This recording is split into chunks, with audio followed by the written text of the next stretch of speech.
The pale girl. I don't know how it happened, only how it started. I thought it was just my overactive imagination, but then things escalated. I know for sure that I'm being haunted, and it's driving me to the edge. I'm overthinking this. I'll just tell you the story. My friend has schizophrenia, not multiple personalities. That's called dissociative identity disorder.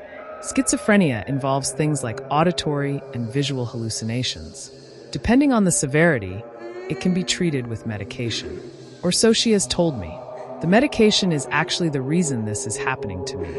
Her doctors took her off it to see how she would react. 3 days later, she was over at my house, watching TV with me in my room. I've grown accustomed to her disorder. How she would look around a room in the middle of a conversation, or seem like she was ignoring you when you spoke, because she was looking at a hallucination. While she was there, she gradually went from flicking her eyes over to a corner in my room to intently staring at it. I asked her what she was seeing, and she replied, "It's nothing." I accepted that response until she started crying. I asked her again, and this time she responded with, "There is a girl in your corner who's crying blood." I told her it was just a hallucination, and she should ignore it. When I said that, she looked at me with such fear in her eyes that I was paralyzed. She said that I shouldn't say that I was making the girl angry. I shook my head and smiled reassuringly, telling her that the little girl didn't exist and couldn't hurt me. My friend looked away from me and back at the corner, immediately starting to sob. Later that night, I lay on my bed, bored and unable to sleep for obvious reasons.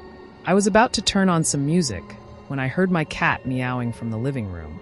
Needing something to do, I went out to see what was bothering her. I found her staring at a dark corner of the living room. Her hair was on end, and she was hissing quietly. I was creeped out by this and bent down to pet her, but she didn't react to my touch.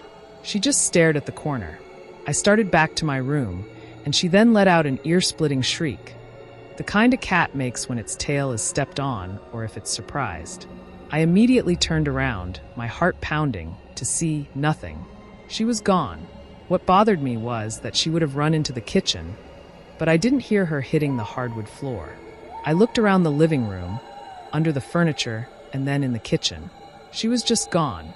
As I left the kitchen, the sound of a knife being pulled from its holster emanated from behind me. I turned, and the knives looked completely untouched. I thought I was delusional from lack of sleep and went back to my room. But I was interrupted by a tapping noise in the living room that stopped me. As I stood in the middle of the room, I looked toward the large window next to the front door. The curtains were closed, but slightly askew, which allowed me to see the pale white hand tapping on the window. I ran for my room, slamming and locking the door behind me.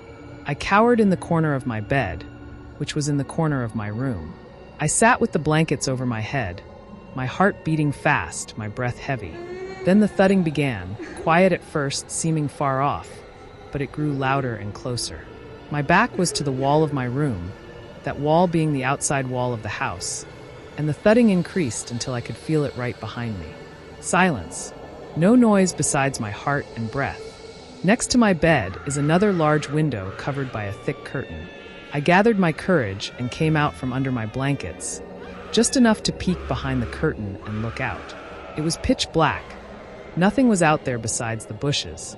I pulled the curtain's edge back a bit more, and then the thudding began again, so loud, drowning everything out. I looked back into my room to make sure I was alone, then returned my gaze to the window, only to see the pale white face of a girl. Her eyes were large black voids with blood streaming down her face. I woke up the next morning, my cat sleeping next to me.